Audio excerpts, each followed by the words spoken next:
Hi friends, ಹೊಸ ವಿಡಿಯೋಗೆ ಸ್ವಾಗತ ಸುಸ್ವಾಗತ. ಇವತ್ ನಾನ್ ಅದೀನ್ರಿ ಪುಣೆ ಜಂಕ್ಷನ್ ಅಲ್ಲಿ. ಪುಣೆ ಜಂಕ್ಷನ್ ಗೆ ಯಾಕೆ ಬಂದಿದ್ದೀನಿ ಅಂದ್ರೆ, ಪುಣೆ ಜಂಕ್ಷನ್ ಇಂದ ವಾಸ್ಕೋಡ್ ಗಾಮಾ ಗೋವಾವರೆಗೂ ಹೋಗುವ 12780 ಗೋವಾ ಎಕ್ಸ್ಪ್ರೆಸ್ ನಲ್ಲಿ ಇವತ್ತು ನಾನು ಜರ್ನಿ ಮಾಡ್ತಿದ್ದೀನ್ರಿ. ಜರ್ನಿಯಲ್ಲಿ ಆಗುವಂತ ಅನುಭವಗಳ ಬಗ್ಗೆ ನಿಮಗೆಲ್ಲಾ ತೋರಿಸ್ತಾ ಹೋಗ್ತೀನಿ. ನೀವು ನೋಡ್ಬೋದು, ಪುಣೆ ಜಂಕ್ಷನ್ ನ ಒಂದು ವಿಡಿಯೋ ಕ್ಲಿಪ್ ಹಾಕ್ತೀನಿ.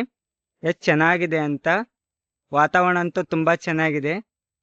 ಎಷ್ಟೊಂದು ಕ್ಲೀನ್ನೆಸ್ ಮೇಂಟೈನ್ ಮಾಡಿದ್ದಾರೆ ನೋಡ್ಬೋದು ನೀವು. ನೋಡ್ರಿ ಸುತ್ತ ಎಷ್ಟು ಚೆನ್ನಾಗಿದೆ. ಈಗ ನೀವು ಸಮಯ ನೋಡ್ತಾ ಇರಬಹುದು, ಸಂಜೆ 4:02 ಆಗಿದೆ.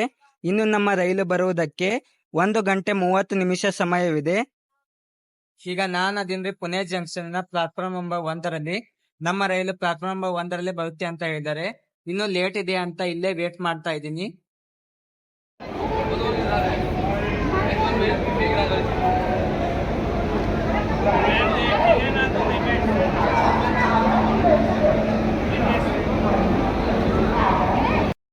ನೋಡ್ರಿ, ನಮ್ಮ ರೈಲು ಅರ್ಧ ಗಂಟೆ ಲೇಟ್ ಆಗಿ ಪುಣೆ ಜಂಕ್ಷನ್ ಇಂದ ಡಿಪಾರ್ಚರ್ ಆಗ್ತಾ ಇದೆ. ನೋಡ್ತಿರ್ಬೋದು ಡಿಪಾರ್ಚರ್.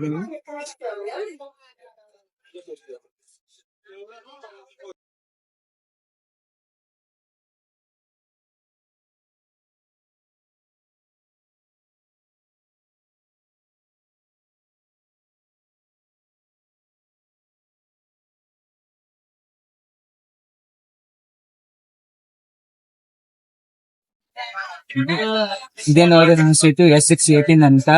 ಏನೇನು ಅಷ್ಟೊಂದು ಚೆನ್ನಾಗಿರುತ್ತೆ. ಸಿಕ್ಕಾಪಟ್ಟೆ ಗಲೀಜಿದೆ. ಸ್ಮೆಲ್ ಕೂಡ ಬರ್ತಾ ಇದೆ ರೀ. ನನಗಂತೂ ಇಷ್ಟ ಆಗಿಲ್ಲ. ರಿಸರ್ವೇಶನ್ ಮಾಡಿಸಿದ್ದು ಕೂಡ ವೇಸ್ಟ್ ಆಗಿದೆ ಅಂತ ಅನಿಸ್ತಾ ಇದೆ. ಆದ್ರೆ ಇನ್ನೊಂದು ರಿಸರ್ವೇಶನ್ ಮಾಡಿಸಿದ್ರೆ ನಿಮ್ಗೆ ಉಪಯೋಗ ಏನಂದ್ರೆ, ಆರಾಮಾಗಿ ನೀವು ಮಲ್ಕೊಂಡು ಹೋಗ್ಬೋದು. ಆದ್ರೆ ನೀವು ರಿಸರ್ವೇಶನ್ ಮಾಡಿಸದೆ ಹೋದ್ರೆ ಜನರಲ್ ಅಲ್ಲಿ ಕಾಲು ಜಾಗ ಇಲ್ರಿ, ಅಷ್ಟು ಫುಲ್ ಆಗಿದೆ. ತುಂಬಾ ಕಷ್ಟ ಅನುಭವಿಸ್ಬೇಕಾಗುತ್ತೆ ರೀ. ಅದಕ್ಕೆ ನೀವು ಕೂಡ ಬಂದಾಗ ರಿಸರ್ವೇಶನ್ ಮಾಡ್ಸೊಂಡೆ ಬಂದ್ರಿ. ಏನು ಒಟ್ಟ ಟ್ರೈನ್ ಅಲ್ಲಿ ಟೈಮ್ ಪಾಸ್ ಆಗಲ್ಲಾಗಿತ್ರಿ, ಅದಕ್ಕೆ ಕೇಳಿ ತಗೊಂಡಿ ನೋಡಮ್ಮ ಟೇಸ್ಟ್ ಆಗಿದೆ ಅಂತ ತಿಂದು ಹೇಳ್ತೀನಿ. ನೋಡಿದ್ರೆ ಬಾಯಲ್ಲಿ ನೀರು ಬರ್ತದೆ. ನೋಡ್ರಿ ಎಷ್ಟು ಕಲರ್ಫುಲ್ ಆಗಿದೆ ಅಂತ. ತುಂಬಾ ಕಲರ್ಫುಲ್ ಆಗಿ ಹಾಕಿದ್ದಾರೆ. ಟೇಸ್ಟ್ ಅಂತ ಚೆನ್ನಾಗಿದೆ ಅಂತ ಅನ್ಕೊಂಡಿನ್ರಿ, ಇನ್ನೂ ತಿಂದಿಲ್ಲ. ಇನ್ನು ತೋರ್ಸ್ಬೇಕ ತಟ್ಟೆ ಐತಿ. ಚೆನ್ನಾಗಿದೆ ಇಲ್ಲಾಂದ್ರೆ ಬೇಜಾರಾಗ್ಬಿಡ್ತೀನಿ. ತಿಂದು ಟೇಸ್ಟ್ ಮಾಡಿದ್ರೆ ತುಂಬಾ ಚೆನ್ನಾಗಿದೆ ರೀ. ನೀವ್ ಅನ್ಕೋಬಹುದ್ರಿ ಇವೇನ್ ಮೀಡಿಯಂ ಆಗಿ ತೋರಿಸಿ ನಮ್ ಬಾಯಲ್ಲಿ ನೀರ್ ತೋರಿಸ್ತಾ ಇದ್ದೇನೆ ಅಂತ. ಹಾಗೇನಿಲ್ರಿ, ಹೆಂಗ ವಿಡಿಯೋದಲ್ಲಿ ಕಂಟೆಂಟ್ ಜೊತೆಗೆ ಏನಾದ್ರು ತಿನ್ನೋದು ಅನ್ನೋದಿದ್ರೆ ಟೇಸ್ಟ್ ಬರುತ್ತೆ ಅಂತ ತಗೊಂಡು ನಿಮ್ಗೆ ವಿಡಿಯೋ ಮಾಡಿ ತೋರಿಸ್ತಾ ಇದ್ದೀನಿ ಅಷ್ಟೇ ರೀ. ಇನ್ನು ಬರೀ 10 ಕಿಲೋಮೀಟರ್ ಇದೆ ರೀ. ನಮ್ಮ ಟ್ರೈನ್ ಮೊದಲನೇ ಸ್ಟಾಪ್ ಅಂದ್ರೆ ಸಾತಾರ ಬರುವುದಕ್ಕೆ. ಸಾತಾರ ಬಂದ್ಮೇಲೆ ತೋರಿಸ್ತೀನಿ ಯಾವ ರೀತಿಯಾಗಿದೆ ರೈಲ್ವೆ ಸ್ಟೇಷನ್ ಅಂತ. ನೋಡ್ರಿ, ನಮ್ಮ ಗೋವಾ ಎಕ್ಸ್ಪ್ರೆಸ್ ಸತತವಾಗಿ 145 ಕಿಲೋಮೀಟರ್ ಪ್ರಯಾಣಿಸಿ ತನ್ನ ಮೊದಲನೇ ಸ್ಟಾಪ್ ಆದಂಥ ಸಾತಾರಕ್ಕೆ ಬಂದು ತಲುಪಿದ್ರಿ. ಈಗ ನೋಡ್ರಿ, ಜಾಸ್ತಿ ಹೊತ್ತೇನು ಸ್ಟಾಪ್ ಇಲ್ರಿ, ಇಲ್ಲಿ 3 ನಿಮಿಷ ಅಷ್ಟೇ ಇರೋದು. ಒಳಗೆ ಹೋಗಿ ಡಿಪಾರ್ಚರ್ ನೋಡೋಣ. ನೋಡ್ರಿ, ನಮ್ಮ ಗೋವಾ ಎಕ್ಸ್ಪ್ರೆಸ್ ಈಗ ಸಾತಾರ ಜಂಕ್ಷನ್ ಅನ್ನು ಸ್ಕಿಪ್ ಮಾಡ್ತಾ ಇದೆ. ನೋಡ್ಬೋದು ಡಿಪಾರ್ಚರ್.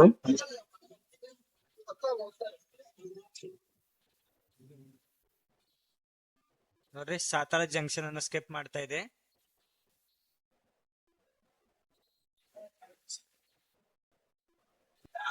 ನೋಡ್ರಿ, ನಮ್ಮ ಗೋವಾ ಎಕ್ಸ್ಪ್ರೆಸ್ 779 ಕಿಲೋಮೀಟರ್ ಪ್ರಯಾಣಿಸಿ ಈಗ ಮಿರಾಜ್ ಜಂಕ್ಷನ್ ಗೆ ಬಂದು ತಲುಪಿದೆ.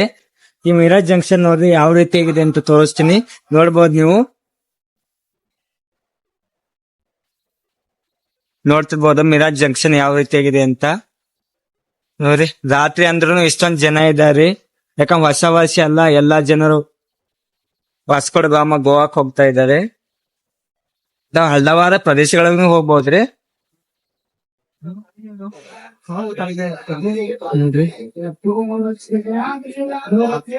ನೋಡ್ರಿ, ಮುಂದೆ ಮಿರಾಜ್ ಜಂಕ್ಷನ್ ನ ಡಿಪಾರ್ಚರ್ ನೋಡೋಣ.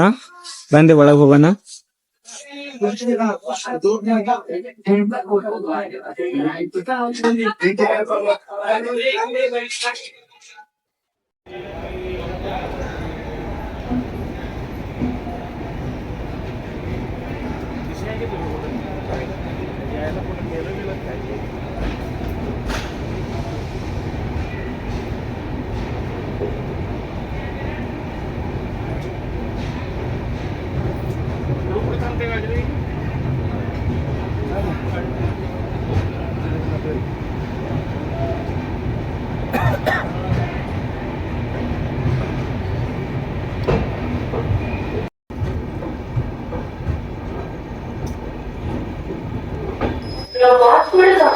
ಈಗ ನೋಡ್ರಿ ನಮ್ಮ ಗೋವಾ ಎಕ್ಸ್ಪ್ರೆಸ್ 468 ಕಿಲೋಮೀಟರ್ ಪ್ರಯಾಣಿಸಿ ಲೌಂಡಾ ಜಂಕ್ಷನ್ ತಲುಪಿದೆ.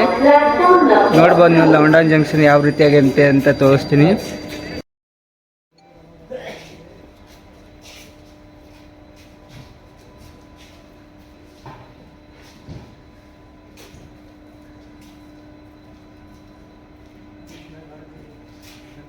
ನಮ್ಮ ಗೋವಾ ಎಕ್ಸ್ಪ್ರೆಸ್ ಬಂದು ತಲುಪಿದ್ರಿ ಕ್ಯಾಸ್ಟಲ್ ರಾಕ್ ಅಂತ. ಇಲ್ಲಿಂದ ಗೋವಾ ಸ್ಟಾರ್ಟ್ ಆಗೋದು. ಇಲ್ಲಿ ಮುಂದೆ ದೂಧಸಾಗರ್ ವಾಟರ್ ಫಾಲ್ಸ್ ಬರುತ್ತೆ. ಅದು ನೋಡೋಣ, ಕತ್ಲೆ ಇದೆ, ತೋರಿಸ್ತೀನಿ. ಕಾಣಿಸುತ್ತೆ. ನೋಡ್ರಿ, ಯಾವುದೋ ಒಂದು ಟ್ರೈನ್ ಕ್ರಾಸಿಂಗ್ ಆಗ್ತಾ ಇದೆ, ಅದಕ್ಕೆ ನಮ್ಮ ಟ್ರೈನ್ ಸ್ಟಾಪ್ ಮಾಡಿದ್ರು.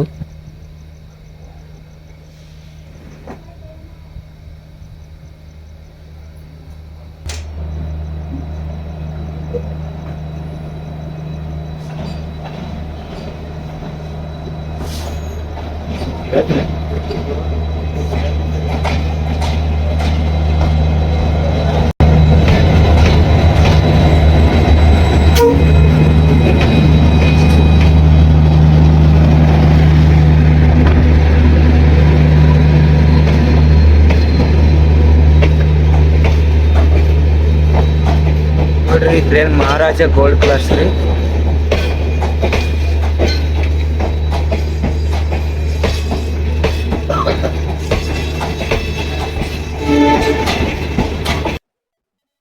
ರಾತ್ರಿ ನಿಮಗೆ ದೂಧಸಾಗರ್ ವಾಟರ್ ಫಾಲ್ಸ್ ತೋರ್ಸ್ಬೇಕಂತ ತುಂಬಾ ಆಸೆ ಐತ್ರಿ.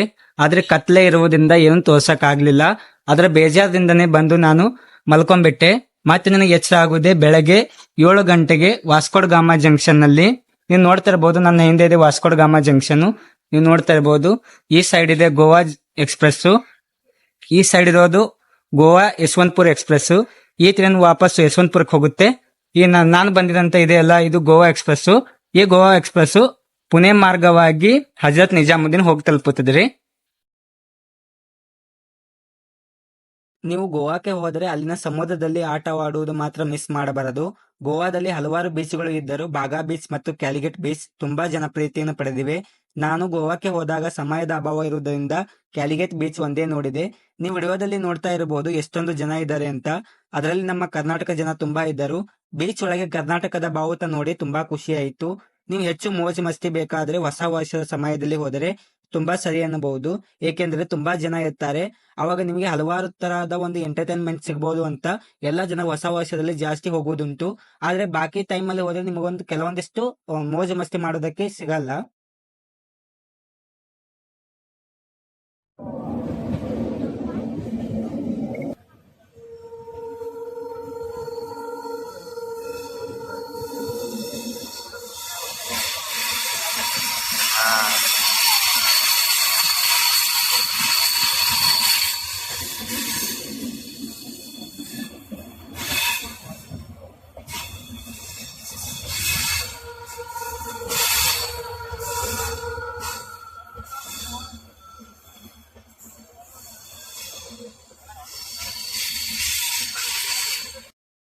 ಗೋವಾ ರಾಜ್ಯದ ಇನ್ನೊಂದು ಆಕರ್ಷಣೀಯ ಪ್ರವಾಸಿ ಸ್ಥಳ ಎಂದರೆ ಅದು ದೂಧಸಾಗರ್ ವಾಟರ್ ಫಾಲ್ಸ್.